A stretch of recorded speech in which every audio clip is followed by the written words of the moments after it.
So, welcome to What's New. We were busy playing with the phone. Tonight we have special guests. We have Sharon and Regina and Carolyn, and of course Gina and I. We're glad to be here with you all. Yeah.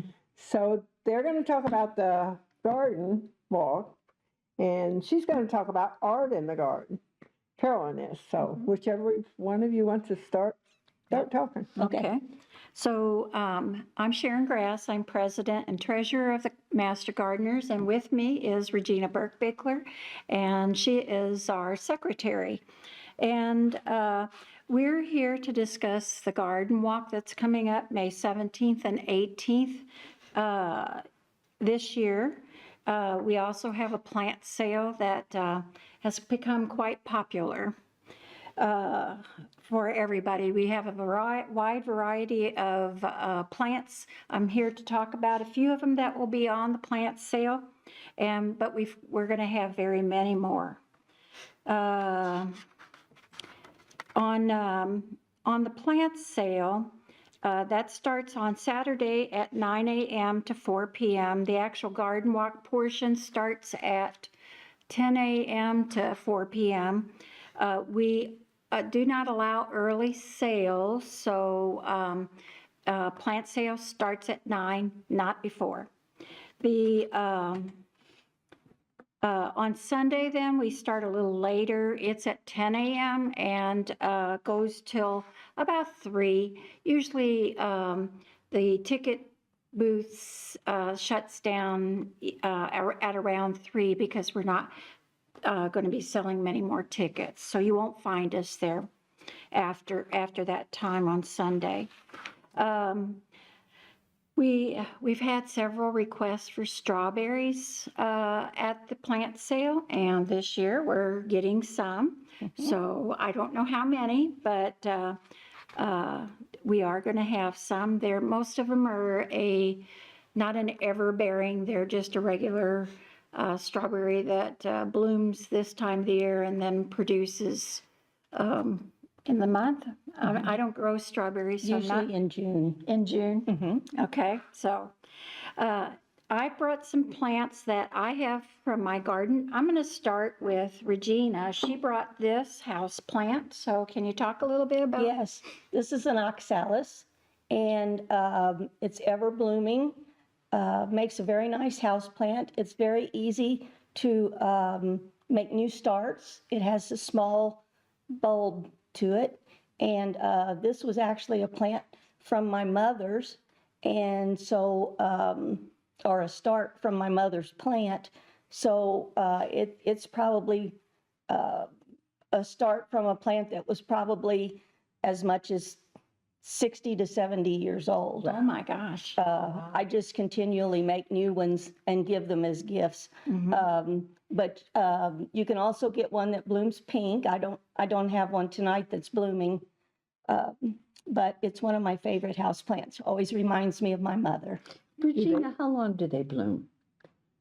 Oh, it has all these new blooms. It'll just keep blooming as long as I take care of it.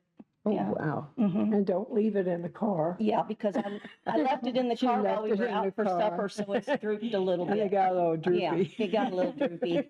It's such a dainty. Don't they call that shamrock too? Yes, yes. It's actually, most people call it a shamrock, but it's really an oxalis. And how big does it get? Is that pretty much the size? This is pretty much the size that it'll stay about this size. One of my favorites. It's very It has pretty. special association for you because It does, it does. Is that one of the things that makes gardening special? The fact that it's often something that's kind of handed down in a family, in terms of favorite plants and things that you remember as a kid. I'm not a gardener. My mother wasn't a gardener. My grandmother wasn't a gardener. I have no gardening genes at all. But it seems to me that when people talk about gardening, just the fact that there are plants growing isn't enough for the kind of dedication that you see. Am I way off on that? Oh, Oh, no. no, not at all. I have a plant from my grandmother that, it's a Thanksgiving cactus, and it's probably as old as her mom's oxalis. And that one's always special to me too. And the other one is a peony. It comes from the farm that I grew up on, and it's probably 100-year-old stock. Wow. So. I have one that's probably that old too. Yeah. What color is yours? White with a little red? It's white with a little red in the middle. And mine are pink Yeah. from the home that I grew up in. So they're probably 100-year-old stock also. Yeah. There were Yes. a couple other colors, burgundy and another color, but I didn't get those dug up. You can also around the get one barn, that, most of us, when we think of peonies, they're the snowball, they're the real heavy petaled ones. My neighbor has one that is a single peony, and it's more like a single rose Yeah. Oh, flower. really? I And never it's saw that. very pretty. Oh. Yeah. Very pretty. None of that. I've been a gardener since I was probably 10, and I've had people that I've given plants away to, and they give me updates. So it kind of is nice to know that your legacy is kind of living on. Yes. It is. Yes.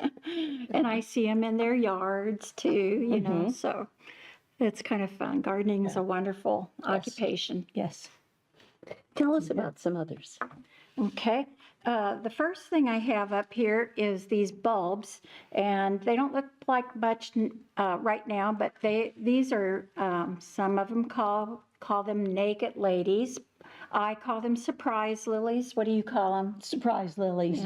But people from the South call them naked ladies. There's a meaning in there somewhere, but I'm not sure what it is. I think it's because the foliage only is available in the springtime and it all dies back. So when they actually come up to bloom in August, all it is one long stalk with the flowers. So they're naked ladies. Yeah. And I think they only come in pink. That's the only color I've Only ever I've seen. ever seen. And I didn't realize the bulbs were so big. Yeah. I Yeah. thought they were small. We used to have a lot of those when I was growing up in the front of the house. well, I know I'm bringing some, and didn't you I say? have a whole box of them. yeah. So To bring. So we So you will- kind of let those dry out then? Or Yes. do you? Do you? Yeah, I think I had mine outside drying, and I left them out. They're a little soft, but I think they'll be okay still. This here is a common plant. You probably have it in your yards, but it amazingly goes at the garden walk. It's hard to kill. That's why it's so popular. That would be a good one for you, Jean. And that is called Creeping Jenny. I'm not sure on the botanical name on that, but that's what it's commonly called around here. The more sun you give it, the more yellow it becomes. This is usually its spring color. Very hardy. It's a ground cover. It has, in some years, it has a little yellow flower that blooms, but it's pretty insignificant. This is one of my favorite flowers. Now, I haven't cut it back yet because I wanted you to see the full plant. I will come in here probably tonight or tomorrow and trim this back so it bushes out a little bit more. But this is called penstemon. It has a pinkish purple flower that blooms probably sometime in May into June. And it's very pretty. Not much of a smell or anything like that, but it's easy to grow. They also have the old-fashioned variety has green leaves, but this one caught my attention because of the burgundy color. I like to add all kinds of colors in my garden, and usually I do it with flowers, but I also like to do it with foliage. And you probably do too, huh? That's a full sun. Yes, it's a full sun one. And then this one here is Rudbeckia. That's Rudbeckia. The variety is Prairie Sun. another Rebecca that's common would be, I had it, Daisy, A black-eyed Susan. black-eyed Susan. Yeah. Yeah, and this one produces a little bit bigger flower than what the black-eyed Susans do, and it's a kind of goldish yellow. Sometimes they're a little paler than that, and it has a brown center, sometimes kind of a reddish brown. It's a very pretty plant. It's a little bit of a nuisance because it likes to reseed all over the place, but I don't mind that because it's easy enough to pull and or plant them somewhere else where you might want them. But let me ask a question for those of us who are challenged as gardeners. What if you just let them grow? Would you have like a whole flower bed full of them? Yes, in fact, a lot of people use them as wildflowers and just let them self-sow. Sounds like a good place to start if you don't know anything. Yeah, yes, I'm sure that probably Mary Jean Ho with her wildflower garden out on the Creek Road, she probably has some variety of a Rebecca, I'm sure. I think so, yes. How long do those bloom, Sharon? They are a wonderful plant if you want color. They bloom, this one will probably start blooming in about late May, June, early June somewhere, and they go throughout the fall. They'll die down a little bit. I cut mine back to force them into bloom again, and then they will bloom again, but they bloom almost all summer, which is another night. There aren't many perennial plants that do that. All right. So, Well, okay. What does perennial plant mean? perennial, okay, so we have annuals, biennials, and perennials. And an annual does all their growing in one season and dies when it frosts, generally. A perennial is a plant that lives over to the next year and can live like my peony that I brought that I'll talk about in a minute. Some of those last hundreds of years, as we were just discussing a little bit ago. And some are not quite. Actually, geraniums are half-hardy perennials. I've had in protected spaces. I don't know that I've ever had geraniums live over outside, but I have had begonias already. So, and that's also a half-hardy perennial. So it's, that's it. And a biennial is, right now, I think I only have one biennial, and that's Bleeding Heart. Some of you may be familiar. That was a pretty common old one that's been around for years, but that will come back. I should say that's a perennial too, but it dies back. The one biennial that I have right now is wallflowers, or cherryanthus is the botanical name for that one. And it's it's blooming beautifully right now, the spots I have it, but it'll die eventually after it comes to the hot weather, and I won't see it again unless I plant more, or unless I have seed that come up. That would be nice. Yes. But it's a cute little flower. It comes in a multitude of colors. But I will not have any of those for the flower sale this year. Maybe next year. And then this, is probably, anybody could recognize this. This is a daylily. It came from my garden.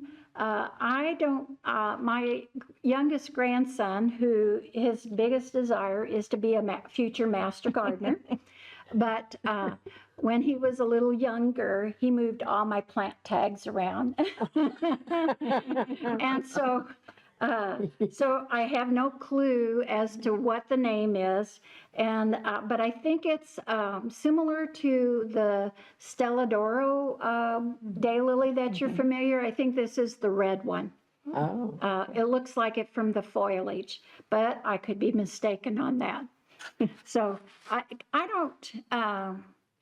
don't buy daylilies. I just love any color, and so if I lose the name of the plant, it doesn't bother me as that much. I also, when I pick out daylilies, I like the foliage. Some of the foliage on some of the daylilies, while they might have beautiful flowers, they tend to the foliage or beautiful flowers. The foliage itself is not that great and tends to droop a little bit. So that's why I like this one. It's nice and flowy. It doesn't get too high. And it stays this nice green color pretty much. Is that what you find too? Yes.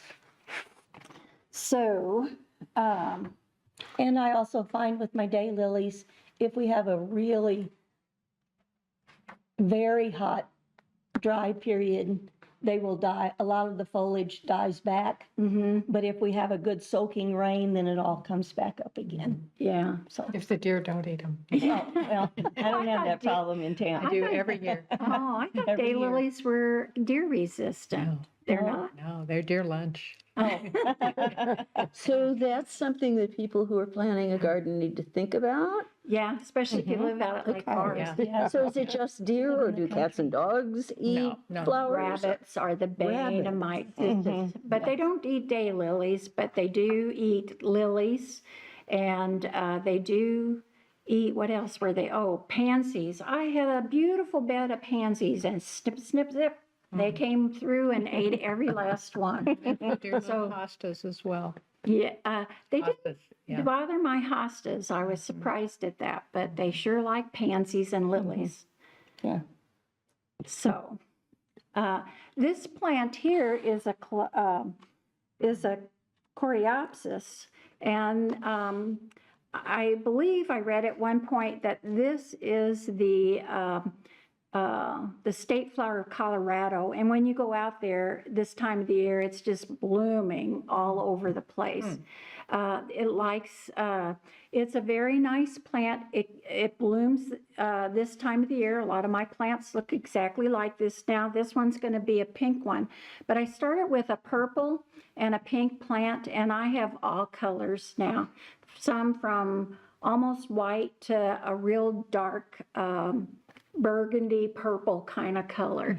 So it's really pretty when they come up. You don't know what color you're going to get.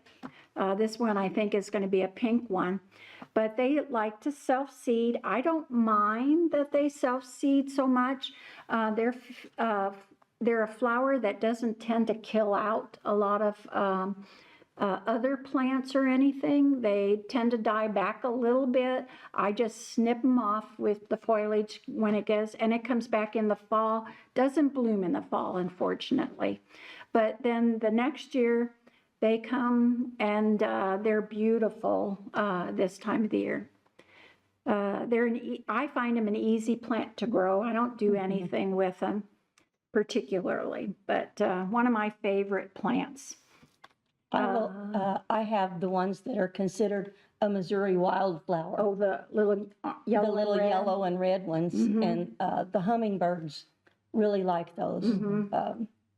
Yeah, I've seen them even eating, flying around these too. So, but yes, I think that one is more to their taste, I guess. Yes. So, and then my last plant is a peony. And this one, a lot of people have in their gardens. It is a pinkish one, and last year they were almost white pink, but generally they are a little darker. I don't know what was different about last year, but they're very easy to grow. The thing to remember with peonies when you're transplanting them is that they like to have their roots just above soil level, and because if you cover up all of the they make a little, I don't think we can even, this one you can't even see it now, but they make a little bit of a bulb looking like thing, I guess you could call it, or a root. And those first start showing up in the spring. And then these leaves they come in a wide variety. I have probably, probably 15 varieties of peonies. My only one I don't have is an Ito, and they're so expensive though. One of these days, maybe I'll get it as a birthday Yes. gift. And but this is a full one that with many petals. I have some single ones, and I think you said too, Regina, that you have single ones also. And I really like those just as much as the real full ones. The worst thing about peonies is that when we get rain, and it seems it's always raining at this, and they're in full bloom, is that they drop down, and if you have mud or mulch, they get dirty, and then they get so heavy with the rain that they just don't look good after that. Yeah. But the single ones don't tend to do that. Oh, really? But they don't last very long. Do you have single ones too, My Karen? neighbor does. Beautiful dark Yes, red. yes. Yeah. Yeah, it's really striking. Yeah. Yes, but they just don't. I've got one that's been blooming for about a week now, but it's about done. So, whereas these tend to bloom a little longer, I think anyway. So that I think is all I have about the garden walk. Let me take this away. Let me ask you a question. Mm-hmm. In terms of when plants bloom and the colors that they are, and which ones are sort of compatible with others, how do you plan a garden? Oh, I tend not to worry about colors. All colors, as an artist, all colors look good together, don't you think? Yes. More or less. But with flowers, I can plan something, but then like the coreopsis, I'll have all pink and white maybe in there, and then this purple comes along. I could pull it, but I tend not to. Do some plants get along with each other better than other plants do? I think that's more with vegetables, isn't that, Regina? Yes, I think that's more in the vegetable garden. Okay. Where there are companion plants. Carolyn, are you a gardener? Not to that extent. Yeah, I'm a fair weather gardener. So. Okay.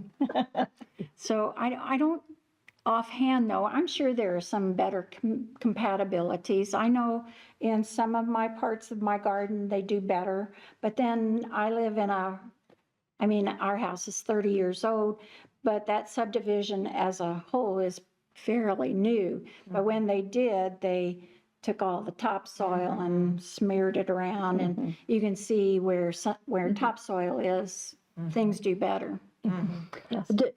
There are many, many garden products advertised on television.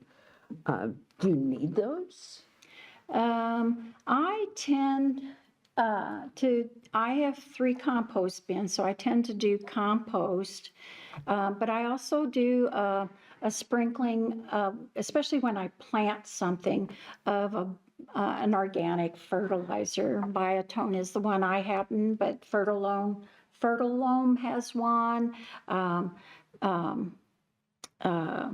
What's the one that's common? The green and yellow bag. Miracle Grow. Miracle Grow. They're Yes. coming out with a series too. So I haven't tried that one, but that's pretty much the only. Though I'm doing an experiment this year with putting rabbit droppings into my compost bins to see if I can boost the fertility that way too.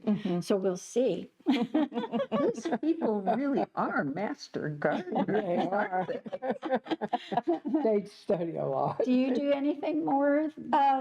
Usually not. I might do the same thing with the rabbit manure or horse, if I can find some horse manure that is old, that is more of a fine powder, that makes a nice dressing on your bed and is a good soil additive. But as far as feeding things, not too much. I think I'm sitting on a really fertile area. So I don't do that. And you ask about companion colors. Yes. One thing that I find about gardening, and I think Sharon would agree with me, is that a garden is ever changing, ever growing. If you plant something one year and you don't necessarily like it there, the next year you'll move it. And it's something that you never really finish. Always adding something new. Yeah. Yeah. My favorite saying is, a garden is always a work in progress. Yes, yes. So that's pretty much, you might see the poster around town. You can check on Facebook, more information. We have a Facebook page under St. Genevieve Master Gardeners, and you can find lots of information. I'll be putting out more information here in the next few weeks with maybe a contest where you can win a gift certificate of some sort, or certainly information. We'll be also posting pictures of other plants that will be on the garden walk.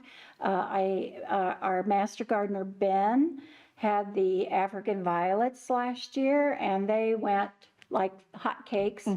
And he will also have some this year. So we have lots of varieties. There'll be some shrubs and some trees, usually native varieties is what we tend to have. Can you talk a little bit about what people will see on the garden walk? Oh, yes, we have 19 gardens, is what they said. Anyway, it's a mix of historic gardens. We have 3 new ones this year, right? And you'll see all kinds of different gardening styles, from anything with lots of garden ornaments to, my garden is not going to be on, but mine tends to be fewer garden ornaments, but more flowers. And, just a variety of things. is You're what you see. talking about garden ornaments. Are we talking about like gnomes or what Yeah. kind of thing? You get that, Yes, Aunt? Is it an ant? but also some sculptures. They'll have the Blessed Virgin Mary is common. Angels are common. Other things too. The Probably Herdic St. House. Francis, too. Yes. St. Francis. I have a friend who, for a number of years, has had her garden on the garden walk, and it's called a spaghetti garden. And I've never gotten down there to see it. What would a spaghetti garden be? I'm not sure what kind of terminology. There's a lasagna gardening Are you technique. sure it's a lasagna garden? Maybe, Okay. maybe. It's kind of like a noodle. Yeah. It's Sam Conlon's garden, and I think she may be on the walk this year as Yeah, well. she is. Yeah, and it seems to me she calls it a spaghetti garden, but it could just be a lasagna garden, but I still don't have any idea of what that means. Well, when I go visit her garden, you'll have to ask, or I'll have to ask. I think maybe when she did her bed preparation, she did a lasagna gardening technique, and that's basically where you kill off the grass. By putting, I've done that to my gardens. I put paper down. Some people use cardboard. I'm not crazy about cardboard, only because it's so hard it's harder to decompose.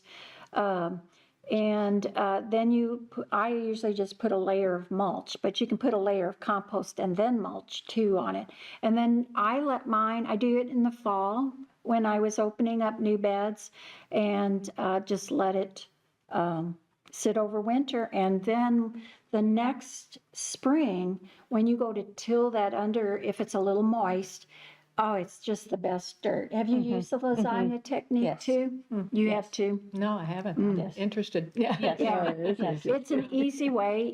You don't have to dig up all that grass and whatever weeds you're dealing with and that kind of thing. It's an easy technique. Special request, between now and next year, will you find out why it's called a lasagna garden?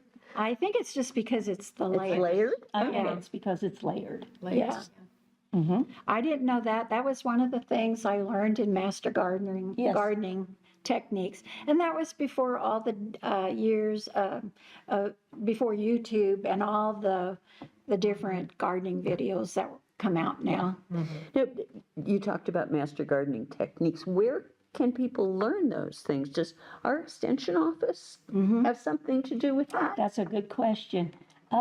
We attend, if you want to become a Missouri Master Gardener, you attend 12 weeks of classes, and they last 3 hours each evening, and very informative. Different speakers come each week and talk about different techniques.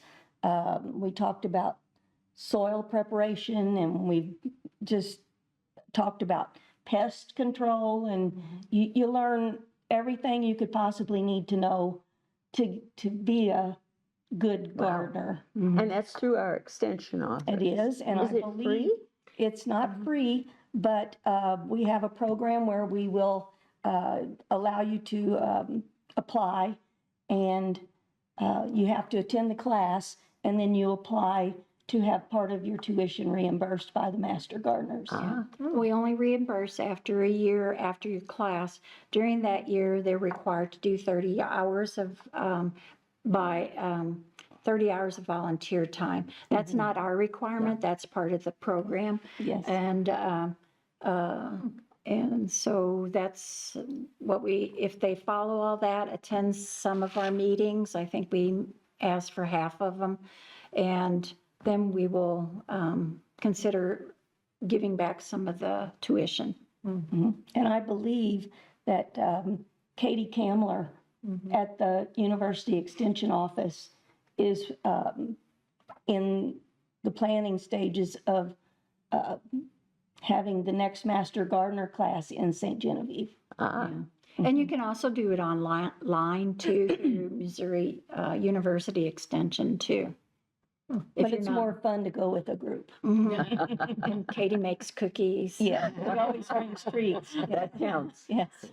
She's a super nice person. Yeah, She is. She is, yes. Very knowledgeable too. She is. You Yes. can ask her anything, and she's got the answer without even looking Yes, it up. yes. Yeah. Yeah, who sponsors the garden walk? Actually, we do the St. Genevieve Master Gardeners, and also the local chapter of University Extension. Yeah. So And about how many gardens are there on the walk this year? 19. I think there are 19. And they're scattered. I've seen the map in prior years, and it looks like they're scattered. Yeah, we have some out in the St. Genevieve. We've tried to pull in farther distance, like more into the county. I was telling Carolyn here the other day, we tried Lake Forest one year because they have beautiful gardens out there, but people just didn't seem to want to drive. They didn't have much of a crowd at all, which is a shame because they were missing. If you're into gardening, they're beautiful gardens, and but most of them are down in the historic area and in the surrounding areas. Walkable. Well, most of them, except maybe some of the surrounding ones, you'd have to do a little driving to that, but they figure it out. And they get the ticket. We don't announce them the night. We don't announce it until what gardens are on until that day of the garden walk, simply because we know that we would lose some of our ticket sales. And that is the other thing that we use our ticket sales for. We have a beautification grant in that we give away money. We've given away $17,000 over. We started doing this in 2010. And this is our 15th year. And we did miss 2 years over COVID. And we missed last year because we had to use the money to do some major work on our, I call them pocket gardens. And we have the one there across from Audubon's and right next to Sarah's. In fact, we call it Sarah's Garden. Tell us more about what you do in terms of the pocket gardens. I knew about those two. Are there any others? There are several on the square, and pretty much they're all in the block or two. Oh, my. Now, what's that? We're not getting more storms. I hope We're not not. supposed to. Welcome to this other half of the What's New show that was started last night and got cut off by the electric going out. So instead of Carolyn talking about the garden, art in the garden, it's going to be Gina and I. So we don't have any guests, it's just us two. And we'll do the best we can Right. with it. It would have been nice to have had Carolyn here. But, you know, it's such a good event that it doesn't really matter a lot who talks about it, because in and of itself, this is something new, and I think it's something that's really exciting because it brings together both the huge garden history of this area and the art history of this area, and combines those two things in a really appropriate way. Right. And everything is going to be free. Any age group, families, individuals, whoever can come down and paint in the garden. If you don't know how to paint, that's okay. I'll be one of the artists at the table, one of the tables, and I can give you kind of a mini lesson in how to paint in watercolor. We got watercolors, pastels, markers, pencils, and all paper, and everything's provided, so you don't have to bring anything except yourself. We also have Marshall James. He's a composer of song Art in the Garden from out at Farmington, so he's going to be strolling around singing his song. And then we have let's see, the restrooms are across the street, and then at 1 o'clock we have a talk on the historic art colony paintings inside of the house, if anybody's interested in going in and seeing them. And then we're also going to do, you can bring your own outdoor painting supplies if you would like. If you're a plein air painter and you have your equipment and you want to come and just paint a picture, that would be great too. Everybody, no matter what age, is welcome, even the little bitty tots. They'll produce some cute art for sure. This is a perfect location It is. for this event. The location is the Jean-Baptiste Valley House at the corner of Main and Market Street. The house in itself is of significant interest. It is owned by the National Park Service now. But the garden at the house is also special. The garden of the house was, we believe, created by Marie-Jean Baptiste, who was the wife of the Baptiste who constructed the house, the first family that lived there. She had a friend in the St. Louis area, a name some of us will recognize, Madame Chateau, who decided that she would send some roses to Marie-Jean so that Marie-Jean could have a rose garden. Apparently in those days, at least in the St. Louis area, a rose garden was considered to be a sign of elegance and of a prosperous family. And in order to make that happen, for our family down here, Madame Chateau sent the roses. Later on, Marie-Jean ordered roses from France.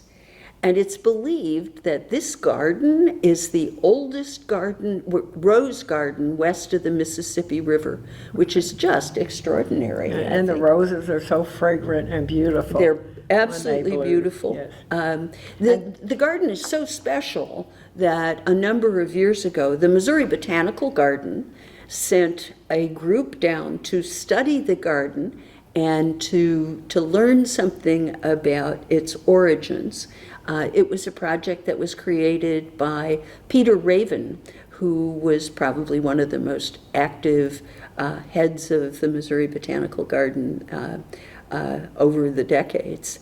And the setting then at the Jean-Baptiste Valley House for an art and garden related event is perfect. That is. Yep. Perfect place. we talked a lot where to have it at, and that was what we decided. So we contacted the park, and they said that would be great. So It's sponsored, of course, this project by the St. Genevieve Art Guild. And I think it's important to note that the fact that everybody's welcome and that children up to adults and old ladies like us can participate. Anybody. Even if you're not a St. John resident, and you want to come do it, that's great. If you're here for the gardens, you want to take a little break and pop in and paint something.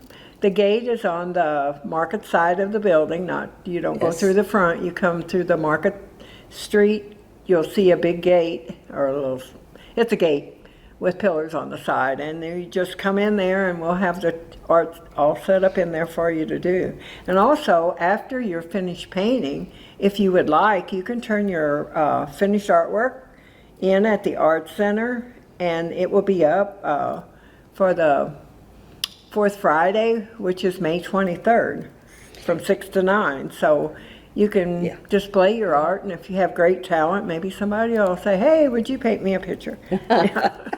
One of the things that I especially like about this is that this particular event is a really good reflection of what the Art Guild is about. The Art Guild is welcoming to artists of all levels of experience. Right. And the Art Guild sponsors events that are for children and adults and sometimes people who've never painted before. This is new to the Art Walk and, to the Garden Walk, and I think it's going to be a wonderful addition. Yeah, so you plein air painters that are going to miss the plein air this year because we're doing this as an experiment instead of the plein air. So come do art in the garden at the Valley House. Yeah. And everybody is welcome, and it's free. So again, we're going to have free materials for everyone, watercolors, pastels, markers, pencils. Everything will be provided. We'll have water for you for your watercolors and also to drink. And there'll be guidance at the table for anybody, at an art table, for anybody that really wants to know or ask questions about art or about what you're doing there. And you're welcome to bring your own materials and easel and whatever and set up there and paint if you would like to do some plein air painting, and that would be great. And also there'll be music, which is great this year. Yes. That will be good. He's going to stroll among the flowers and the painters while they're painting, so that'll be a good thing. And then at 1 o'clock, you can go into the house and hear a talk on the art colonies paintings, yeah. And then again, you can display your work at the Art Center at 310 Merchant through Friday, fourth Friday Art Walk on May 23rd. So it'll be up for several days where people can come in and enjoy what's created in our little town of St. Genevieve. So this is May 17th from 9 to 3 at the Jean-Baptiste Valley House, sponsored by the St. Genevieve Art Guild in conjunction with the Garden Walk, which we talked about last night before the lights went out. Yeah, the lights just shut us off. Right when Carolyn was turned, it was Carolyn's turn to talk. So we mentioned the Art Walk in May. This Friday, tomorrow, is the Art Walk for this month, and if people want more information about the Art Walk, there is a Facebook page where you can check it out. Right. And there's a lot of galleries that are open around town. Few of the businesses are open also. So come on down tomorrow night or join us on May 17th. Hopefully we'll have a nice sunny day. And join us for the art in the garden. So. And we're hoping that the lights will stay on and it won't rain. Right. And you can also visit the Art Center any weekend, Friday, Saturday, or Sunday from 11 to 3.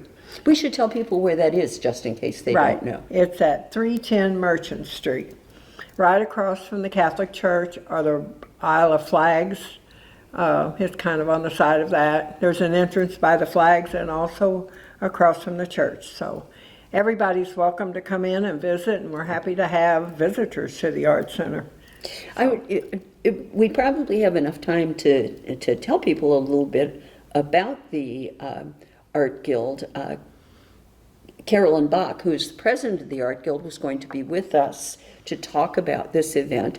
And because of the rain and because of the lights going out and all, she wasn't able to be here this afternoon as we're finishing up. Right.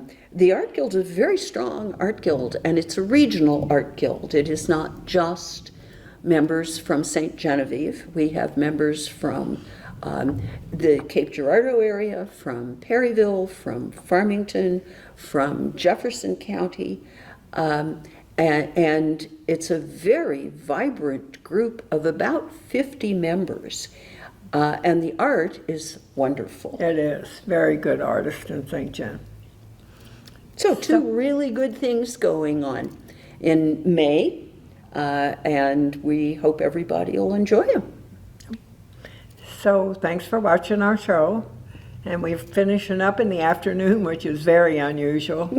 So anyway, come join us on the 17th of May at the at the garden for Art in the Garden And from 9 to 3. Tune in next time for another dose of what's new. Good night, everyone, or good afternoon, everyone.